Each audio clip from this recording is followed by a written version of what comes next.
Hello and welcome back to another episode of Ask Vixen. Today we're actually talking about the influences of paganism on Christianity.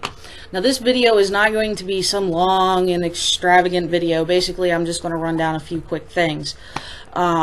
Because I think it's more important that you guys do your own research than for me to spoon feed all the information to you. Besides, there's a lot of videos out there as it stands right now talking about this particular topic.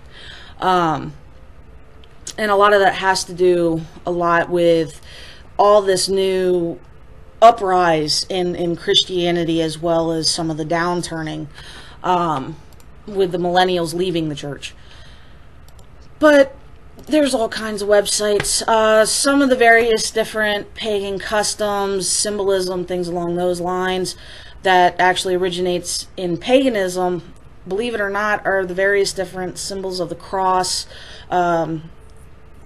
as well as the fish symbol, candles, wreaths, the crown of thorns, believe it or not, the vow of silence, various different clerical vestments, prayer, hymns and carols, forgiveness, healing, blessings, the days of the months, the seasons, the days of the week, various different holy days, actually pretty much all the holy days, just about, St. Valentine's Day, kissing, wedding rings, wedding days, funerals, biorhythms, astrology. All this stuff actually originates in paganism, which is a very interesting thing. Even the word Christian itself was coined by pagans. When the followers of Christ, Paul and Barnabas, actually went to preach in the metropolis of Antioch, and the locals there actually called them Christians, more or less being that they were Christ's followers. But of course, there's various different things, as I mentioned, that are pagan in origin, and one of those things that I mentioned was funerals. The act of embalming is actually ancient Egyptian in nature, which most of you know, but leaving flowers on a dead person's grave, committing their body to the ground, that's actually pagan in origin as well. Wedding rings are a pagan custom. Wedding ceremonies are a pagan custom. Statuary is a pagan custom.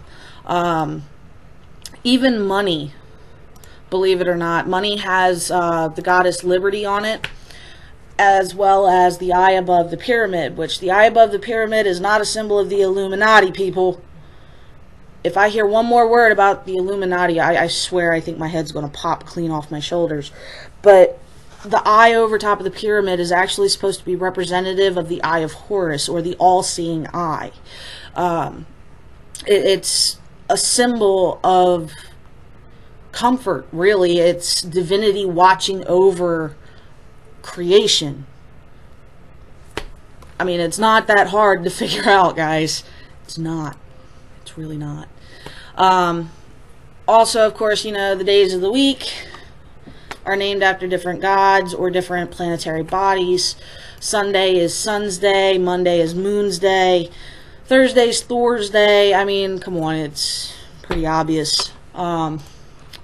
Astrology, another thing that's obvious. Various different symbols, such as the cross, specifically the equal-armed cross. There's a lot of different things that Christianity has adopted custom-wise from pagans. It's not something to be ashamed of. It's not something to sit there and automatically say, oh, well, I'm not going to do that. It's a little more intricate than that. It's actually been weaved throughout the actual faith itself. If you get married, you're practicing paganism, or at least a pagan custom that was adopted by the church when it was early in its development. If you have a funeral, pagan custom, the act of embalming, and even so much as the act of cremation, if you want to go back pretty far with the Vikings. Viking funerals, they used to either build pillars, or they would actually put the body on a boat and send it out into the water and light it on fire. We actually see this a lot in some of the movies that we watch today. There's so many things. So many things. I mentioned the vestments and garb do not make the wearer a priest. However, they do have roots in the symbol and status with paganism. If you look at the traditional vestments of choirs, of priests, things along those lines, you'll notice that the robe is as well as the stole is actually quite common. Believe it or not, actually one of those kind of like pagan custom things again. And it's, I mean, monks, monasteries, all of these things are pagan in origin. Chants, the actual posture and words for prayer a lot of the times are actually, believe it or not, pagan in origin. Various different Christmas carols that you guys sing on every time Christmas rolls around, like Deck the Halls, actually pagan in origin. Decking the halls, or decorating the halls, is actually an old pagan tradition that is actually said to ward off negative energy, negative spirits, to protect the home and bring good luck.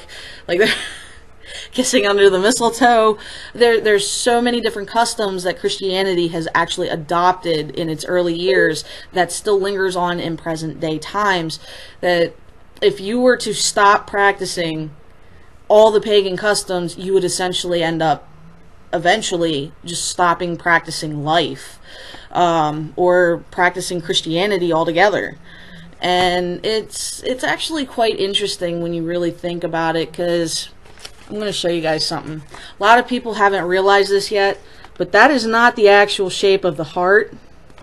That's actually a woman's butt. Again, Valentine's Day, that's pagan in origin. 7 days in a week, I hate to break it to you guys, pagan in origin. There's all kinds of information out there that you guys can go and look up. I think I'm going to wrap this video up just because I could keep going and going and going, and I don't want to. Try to check out some of the different videos that are out there on YouTube. There's a bunch of movies that are available. And of course there's going to be skeptics, and honestly, you're going to believe what you want to believe. And that's basically where we're going to end it. You're going to follow what you want to follow. I'm going to follow what I want to follow. Don't put it down my throat. I won't put mine down yours. This seems to be, in general, kind of like the basic belief of many people. I don't care if you follow Christianity. Just don't try to force it down my throat. Anyway, yeah, there's a bunch of different things that paganism has influenced in Christianity, and I hope this video has brought you guys a little bit of insight.